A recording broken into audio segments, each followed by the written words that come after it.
Selepas lebih 10 tahun tidak bertandang ke Bumi Kenyalang, tahun ini Sarawak dipilih sebagai lokasi pertama dan pembuka tirai bagi Karnival Jom Heboh KJH 2024. Kali terakhir Karnival Jom Heboh diadakan di Sarawak adalah pada 2013. Pengurus Besar Karnival Jom Heboh Aileen Lim berkata pemilihan Kuching sebagai pembuka tirai bertepatan dengan peranan bandaraya itu yang sebelum ini diiktiraf sebagai sebuah bandaraya gastronomi oleh UNESCO. Jelasnya, keunikan itu menjadikan Sarawak sebagai salah satu lokasi pilihan utama selain menjadi acara yang dinanti-nantikan oleh penduduk Sarawak setelah lebih sedekad karnival itu dilangsungkan di negeri berkenaan. Justru beliau memberi jaminan Karnival Jom Heboh kali ini memberi pengalaman menarik kepada pengunjung. Untuk semua pengunjung yang datang Jom Heboh, dia tidak akan balik dengan tangan kosong.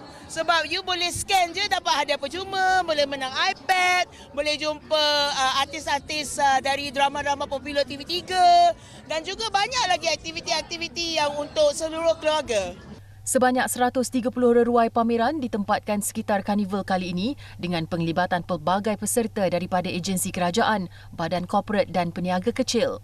Sepanjang 3 hari berkampung di dataran perayaan Petrajaya, pelbagai aktiviti dirancang bagi memberi hiburan dan kenangan manis buat warga Sarawak khususnya dan Borneo keseluruhannya. Antaranya penampilan oleh artis-artis terkenal daripada slot drama TV3 serta pelbagai aktiviti menarik. Pengerusi kumpulan media Prima, Datuk Seri Syed Husin Al-Junid turut meluangkan masa melawat sekitar tapak Karnival Jom Heboh. Malah beliau turut mencuba menyertai beberapa aktiviti menarik yang disediakan sepanjang karnival berlangsung. Dan untuk perkembangan lanjut Karnival Jom Heboh yang akan diteruskan hari ini, kita terus bersama Farah Nabilah Wazir. Farah, apa yang menarik boleh dikongsikan dari sana? Baiklah, terima kasih Mimi di studio. Hari ini merupakan hari kedua Karnival Jom Heboh Segulai Sejalai Kuching Sarawak di mana pelbagai aktiviti yang diadakan di sini. Dan sejak pagi tadi pelbagai aktiviti yang dijalankan antaranya adalah aktiviti tarian, aktiviti pertandingan kostum akan juga ada sebentar lagi. Macam yang anda lihat di belakang saya ini merupakan aktiviti tarian etnik Sarawak dan untuk mengulas lanjut mengenainya bersama saya sekarang ialah pengasas etnik Sarawak iaitu Cikgu Noi. Hai Cikgu. Ya. Apa khabar? Sehat. Boleh Cikgu jelaskan sedikit apa tarian yang sedang dipersembahkan oleh etnik Sarawak sekarang?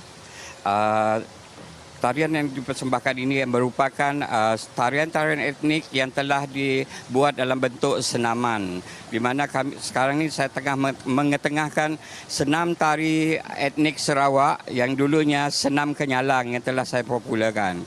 So di dalam senaman ini terdapat pelbagai kaum Sarawak yang hidup dalam bersatu padu, okey, di mana ke arah yang Jom Heboh ini segulai sejalai, okey. Jadi apa yang anda lihat pada pagi ini adalah gerak-gerak tarian etnik Sarawak yang disenamkan, okey. Baiklah Cikgu Noi, apa antara keunikan senam tari Sarawak ni? Kalau dulu penari, sekarang kita bersenam menggunakan tarian tersebut kan?